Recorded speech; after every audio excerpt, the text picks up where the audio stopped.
Hi, today we will explain the storyline of the movie titled To Catch a Killer, which was released in 2023. Okay, let's get right to the story.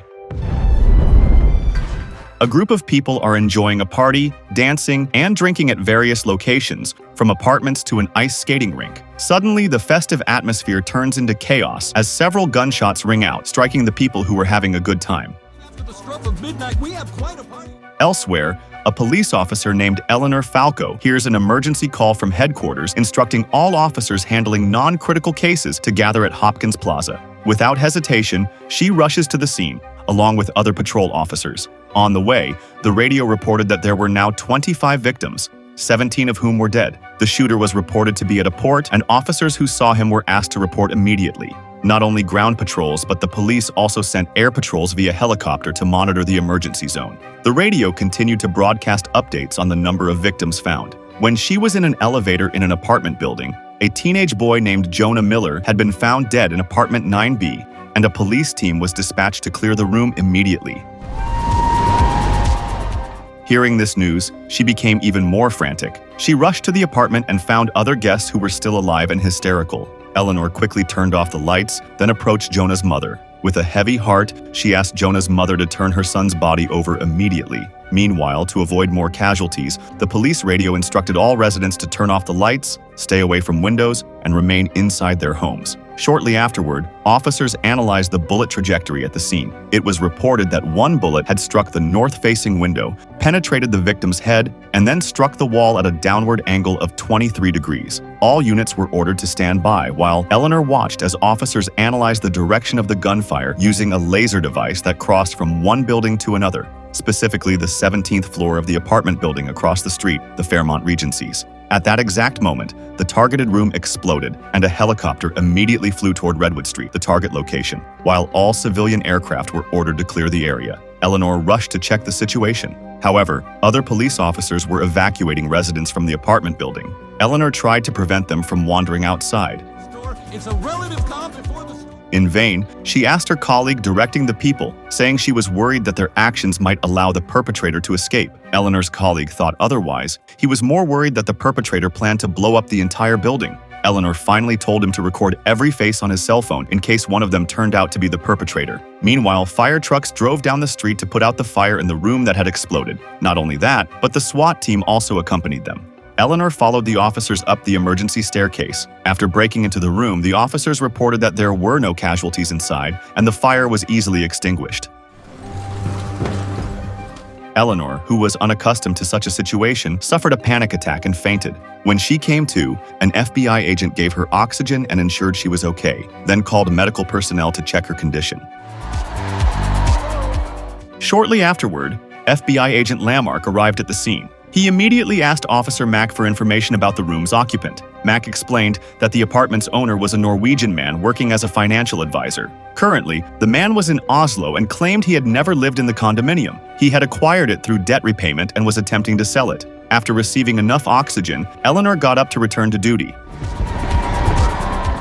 Outside, several FBI agents were investigating other rooms. She heard an agent say that they had evacuated other residents they had managed to detain to a shelter. She also met her commander, who was reporting to the FBI agent that the first responder had successfully recorded another resident. I want to show you what it looks like behind me.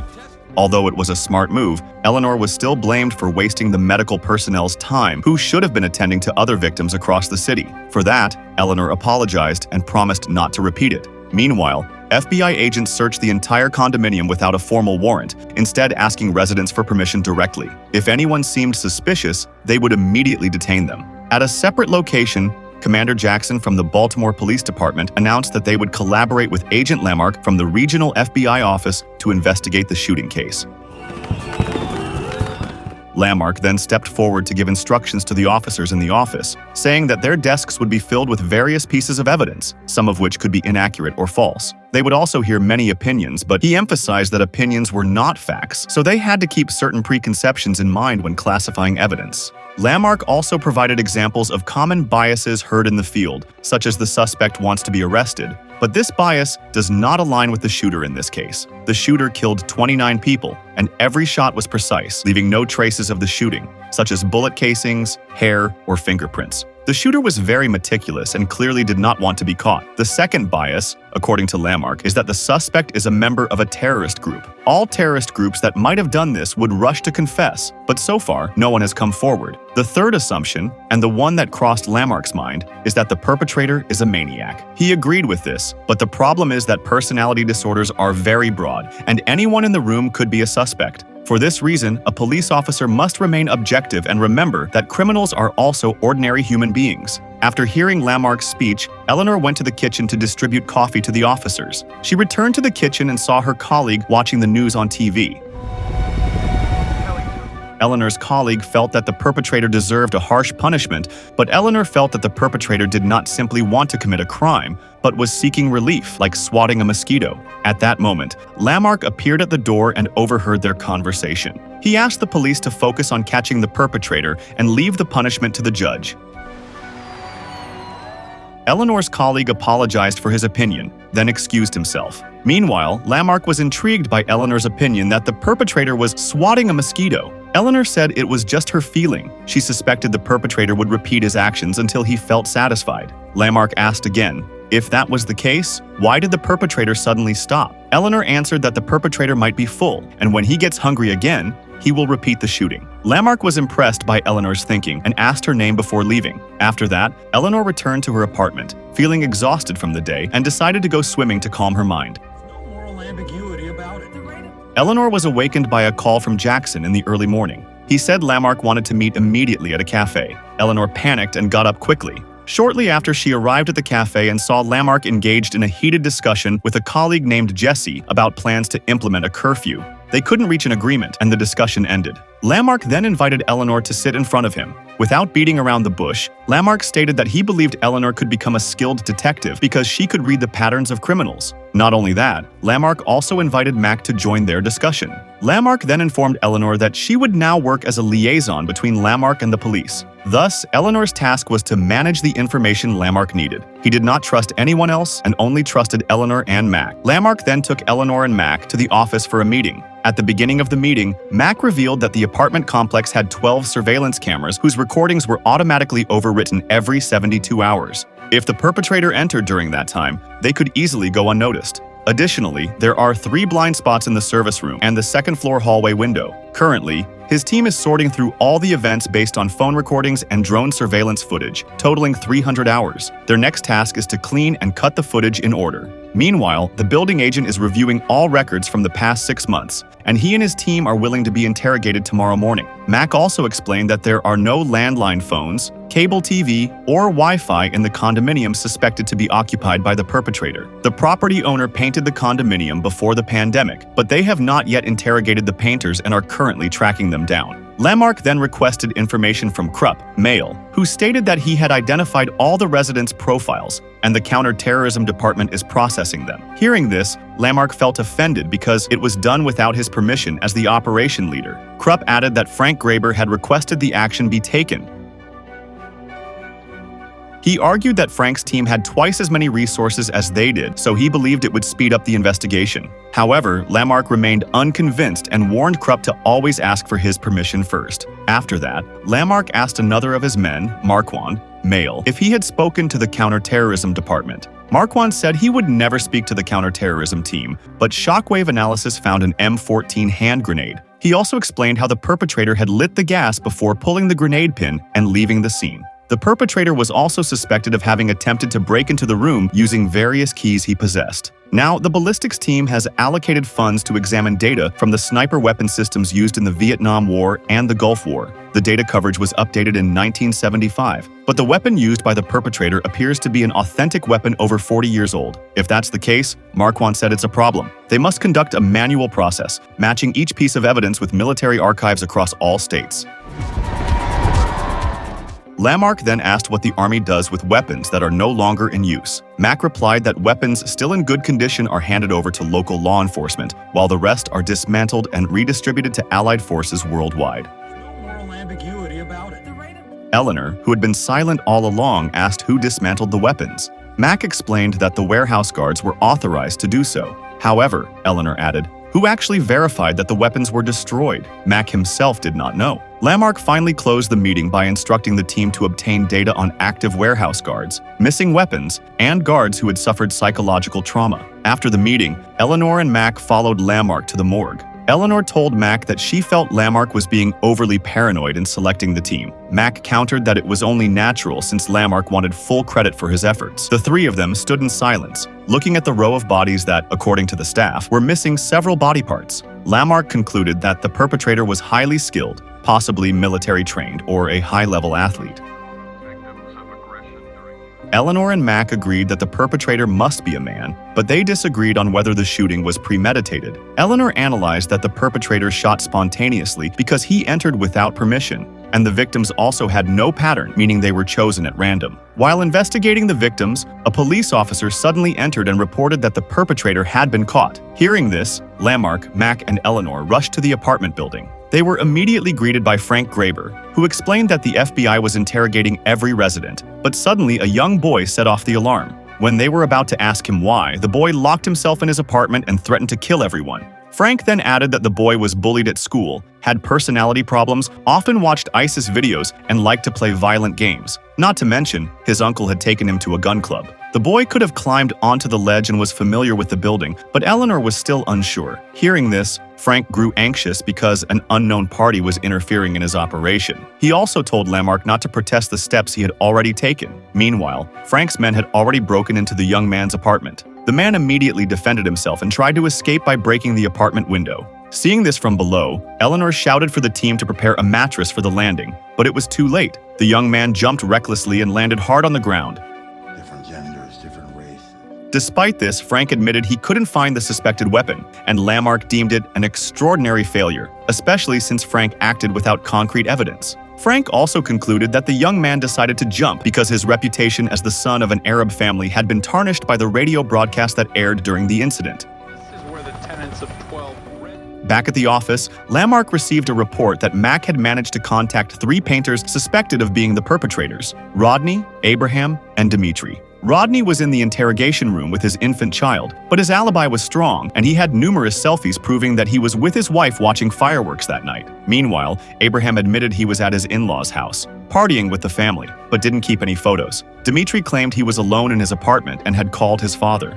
Street are staying on your... During the interrogation, Eleanor stood in the corner observing the body language of each suspect. Eleanor found Rodney's body language and the accessories he was wearing suspicious. He seemed nervous and was holding his baby awkwardly, causing the baby to cry. Lammark finally told her to take care of the baby so the interrogation could continue calmly. Reluctantly, Eleanor took the baby outside. The interrogation ended shortly after. Eleanor returned to her desk to review the video footage of the incident. An officer then handed her the lab results, which she signed for. At first, she wanted to hand them over to Lammark immediately, but Lammark was busy on the phone, so Eleanor waited until Lammark asked for them himself. She admitted that she had already read the report and shared her observations. To her surprise, Lammark felt that Eleanor had violated protocol because the contents of the document were classified intelligence information, and as a police officer, she was not authorized to know about it. Eleanor apologized for her actions. Lammark felt bad for snapping at her, so he invited Eleanor to have dinner with him and his partner Gavin at his house after work. After dinner, Lammark told Eleanor that he knew she had been rejected by the FBI because she failed the psychological test, but that happened a long time ago, so Eleanor didn't think it was necessary to tell Lammark about it. Jesse Capleton operates, my boss. Lammark didn't expect her psychological test results to be so chaotic and contrary to her brilliant mind. Eleanor had to explain why she eventually joined the police force, because she didn't want to hurt herself anymore. She also couldn't get a decent job because she didn't go to college and was busy trying to make ends meet. Lammark believed that her bitter past matched the profile of the perpetrator they were looking for, so he asked Eleanor not to be discouraged and to use it as motivation to solve their case. The next day, a suspicious man entered a mall, stole clothes from a visitor in a clothing store, and then cleaned himself up in the mall's bathroom sink. Another visitor reported this to security, who later found him at the food court. Security urged the man to show the contents of his bag. After initially refusing and saying he just wanted to go home, the man opened his bag and shot both security guards. Meanwhile, Eleanor stopped by an antique gun shop alone to find the weapon believed to have been used by the suspect. The shopkeeper said the weapon was only available at the government's Department of Defense. However, she suddenly received a call about the shooting incident at the mall and rushed to the scene, where many victims were lying on the floor. Unlike her reaction during the first incident, Eleanor was already accustomed to such scenes. She immediately headed to the mall's monitoring room, where Lammark and Mack had already arrived. They received a description of the perpetrator, a man 177 centimeters tall and 35 years old. They then watched the CCTV footage to observe the suspect's movements. It was clear that the suspect was cold-blooded and fired indiscriminately with ease. He also carried several hand grenades, which he threw when the police raided the mall. Their mission was now to identify the suspect, and Eleanor was optimistic that Lammark would be able to catch him this time. She and Mack then went to the toilet trash dump to retrieve the green shirt the suspect had worn before changing into stolen clothes. They then searched through the unseparated trash piles. Elsewhere, Lammark was being pressured by the FBI, Frank, and Nathan to take significant action toward the residents, not just hide in the house. However, Lammark insists that such actions are unnecessary since they have not yet identified the shooter. Meanwhile, the local television station opens a phone line for viewers who recognize the man or believe they are the suspect. Eleanor and her team begin checking the names of active and retired warehouse guards, with Eleanor adding that old weapons could be inherited. While investigating, Krupp received the results of the analysis of the shooter's shoe prints at the mall, which had paint residue. Does this man look like your husband?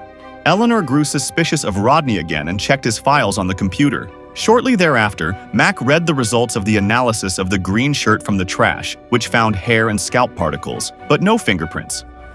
Now it seems the killer. According to Mack, such symptoms are common in victims of severe head trauma. In the middle of the night, a man suspected of being the shooter called the television station, claiming to be operating with a number of soldiers. While listening, Mack read the phone-tapping team's report on the caller's location. After the call ended, they flew to the location. In the helicopter, Mack read the caller's profile, including his car license plate number, registered under the name David Lee Hicks. David was listed as an NRA member and the legal owner of an AR-15, AK-47, and several hunting rifles. After hearing the profile, Eleanor felt that the person was not the suspect, but Lammark continued despite agreeing with Eleanor. This is Somerset Commander, we got a comms van. They finally landed, just as four mechanics got out of a car to buy drinks at a convenience store, chatting about the phone call. Several FBI agents, including Eleanor and Mack, were undercover as civilians. They're heading down Wisconsin Avenue. Eleanor also quietly instructed the civilian visitors to leave immediately via her phone. Unfortunately, when she told an elderly man to read the text on her phone, he couldn't read it. He also couldn't hear Eleanor clearly, resulting in the targeted suspects becoming suspicious and preparing to shoot. Marquand and Mack were forced to reveal their disguises, leading to an unavoidable shootout. 3 out of 4 members of the group were killed, while 1 was incapacitated with a stun gun. Intercepted Friendship Heights. It turned out that the information they provided was just a joke, and the statement about the soldier came from a Facebook post. As a result of the gunfight, the next day Lammark was interrogated by FBI officials to account for the consequences of his actions. Lammark admitted that opening the phone line on TV was not his strategy, but since he was leading the operation, he had to take full responsibility for everything that happened. This included his decision to bring a problematic police officer into his team. Lammark eventually gave in and was prepared to accept the consequences of being fired. Here, Eleanor also felt guilty, causing her mental state to be shaken once again. However, she restrained herself from hurting herself further. She felt calm again while soaking in the water, but suddenly, she remembered Rodney. That night, she visits Rodney's residence to ask how he could be in 2 different places at the same time. On that day, Rodney was supposed to paint the shooting location but gave it to someone else so he could work on another project. Not a single stray. Finally, Rodney admitted that he had indeed abused the system a bit. He had hired former convicts to replace him unofficially. One day, Rodney encountered a mysterious man who didn't eat meat, similar to the suspect seen on the mall's CCTV footage. The man claimed to be Dean, but Rodney didn't know his background, only that Dean had worked as a butcher. Rodney didn't dare give any information because he was afraid of going to jail. Next, a sketch artist came to Rodney's house to draw the perpetrator's face. After that, Lammark and Eleanor went to a meat-cutting factory in their area to identify the perpetrator. Deaths by firearms in the An old employee named Ramona immediately recognized him as Dean Posse. Ramona then explained that Dean was often criticized by his supervisor due to his unusual head injury. One day in 1998, the supervisor was found dead in a horrific manner. Lammark and Eleanor quickly left after obtaining the information. On the way, Eleanor read the case history of Dean from 1999, but Dean was released on probation because his father was a former sergeant who had trained Rangers. After retiring, Dean's father worked as a warehouse guard until his death in 2003. Dean's life changed drastically afterward. He isolated himself due to untreated mental health issues stemming from the head wound. Lammark and Eleanor approached Dean's house without police or FBI assistance. Outside, Dean's mother suddenly appeared, claiming she hadn't seen her son in years. Inside, Dean's mother revealed that the gunshot wound on his head was an accident caused by her and her husband. When Dean was 6 years old, he wanted to help his father practice shooting, but due to carelessness, Dean's father accidentally shot him in the head with 2 bullets. As a result, Dean had to be hospitalized for nearly a year. Dean nearly died from the accident, but now that she knows Dean is capable of killing many people, Dean's mother wishes he had died back then. While listening to Dean's mother's story, Eleanor noticed 2 teacups on the back porch and a man's shirt. Not far from there was a cabin. Eleanor looked closely and was about to warn Lammark, but it was too late. A bullet flew and hit Lammark. Eleanor instinctively wanted to duck, but Dean's mother quickly stopped her from moving too far because Dean would shoot her too. Dean's mother then reminded Eleanor of her promise to help Dean avoid capture. Eleanor then asked Dean's mother to help her retrieve the phone from her jacket pocket and Lammark's weapon. Dean's mother took the 2 items outside and called Dean. Dean's mother said that Dean could be free because he had the same mental issues as Eleanor, and she trusted Eleanor. Eleanor said that Dean could receive treatment at a mental institution in the forest in Dalloway if he surrendered. Since Dean didn't respond, Dean's mother finally shot herself, and sure enough, this drew Dean out. He approached Eleanor and spoke. Dean admitted he was sick of the world's noise and only wanted peace, to be unseen. Eleanor claimed to understand Dean's feelings, but Dean had lost all will to live. He said there would be no more victims after this. He would do the same as his mother, then asked Eleanor to burn their bodies and call his police colleagues so he could get full credit. Suddenly, the sound of a police car approaching their home is heard. Dean immediately hits Eleanor, knocking her to the ground, then takes her to the basement. Eleanor screams, telling Dean that it wasn't her call but the sound of previous gunshots. But Dean doesn't care and prepares the bomb. Eleanor continued to try to persuade Dean to let her go, until finally, Dean was forced to press the detonator button after Eleanor bit his neck. Dean fled into the forest through another door. Mac arrived with a full police team to search the forest area. Ready for you on the tarmac? Dean himself eventually collapsed weakly in front of a warehouse with his weapon, shivering from the cold and his neck wound. However, he managed to raise his gun in a last act of resistance, and the police team who ambushed him shot Dean dead.